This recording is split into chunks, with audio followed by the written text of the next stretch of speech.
tentang keselamatan lalu lintas. Pada usia ini, kami dari Ditlantas Polda Aceh telah melakukan program pembelajaran terhadap siswa dan masyarakat yang diberi nama oleh Bapak Kapolda, yaitu program MPP.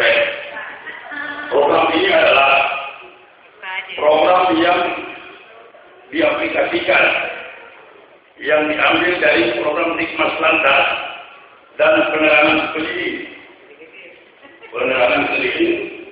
setiap hari yang kami lakukan pada pagi hari, pada siang hari, pada sore hari, dan pada malam hari sampai jam 9. Namun karena keterbatasan personil, kami baru mampu melakukan lingkup kota raya, tidak sampai ke daerah-daerah pelosok.